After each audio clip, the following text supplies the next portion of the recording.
इसके बाद में लेते हैं तीसरा प्रश्न। आपकी पुत्री का विवाह होने को है, वर पक्ष आपसे दहेज की मांग करता है, ऐसी स्थिति में आप क्या करेंगे? यानी इसमें आपको मानना है कि आपके क्या है, एक पुत्री है, आपकी एक पुत्री है और उस पुत्री का विवाह होने को है, यानी पुत्री विवाह के लायक हो चुकी है, यानी कि 18 वर्ष से ऊपर हो चुकी है। और वर पक्ष जो है यानी आपके जो पाहुणा है वो आपसे दहेज की मांग करते हैं, या फिर आपके जो अपनी पुत्री के ससुराल वाले आपसे दहेज की मांग करते हैं, तो ऐसी स्थिति में आप क्या करेंगे?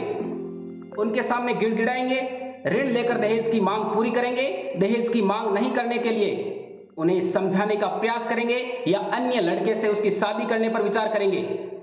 ये जो शिक्षण अभिक्षमता वाला जो पार्ट आपके यहाँ पर दिया गया है, ये सिर्फ बीएसटीसी परीक्षा पास करने के लिए नहीं है, ये हमारे भावी जीवन के लिए उपयोगी भी है।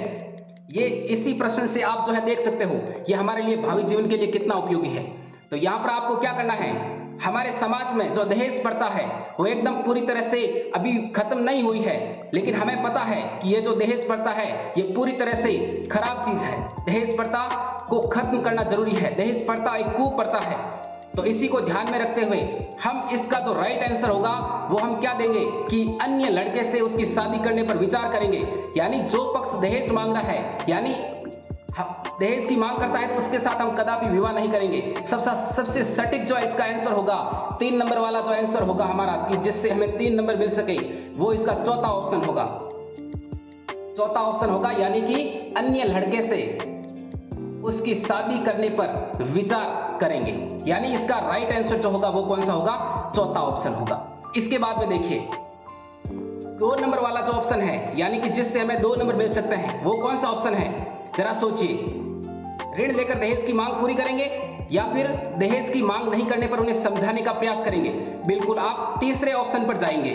फिर यदि आपको 2 नंबर चाहिए तो इस ऑप्शन पर जाएंगे। यदि आपको 2 नंबर चाहिए कि भाई दहेज नहीं लेना है, दहेज एक कुप्रथा है, आपको उन्हें समझाना है कि दहेज आप जो है दहेज मत लीजिए, उनको समझाने का प्रयास कीजिए, ये एक कुप्रथा है, समाज पर जो है इसका एक गलत इफेक्ट पड़ेगा। इस प्रकार 2 नंबर मिल रहा है। 2 नंबर यदि आपको चाहिए तो कौन सा करना है? तीसरा ऑप्शन। आपको 2 नंबर क्यों चाहिए? आपको तो 3 नंबर पूरे चाहिए, तो चौथा ऑप्शन इसका राइट है। इसके बाद में यदि आप ये करते हो कि ऋण लेकर दहेज की मांग पूरी करेंगे, तो ये यहां से आपको 1 नंबर मिलेगा।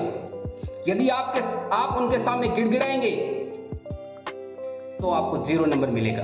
आपको गिड़गिड़ाना नहीं है। आप एक समाज के सच्चे नागरिक हैं, जागरूक नागरिक हैं, तो आपको उनके सामने गिड़गिड़ाना नहीं है। यहां पर आपको चौथा ऑप्शन करना है, यानी इसका सबसे राइट आंसर जो है वो कौन सा है? चौथा ऑप्शन राइट है। इसके बाद में अगला प्रश्न देखिए।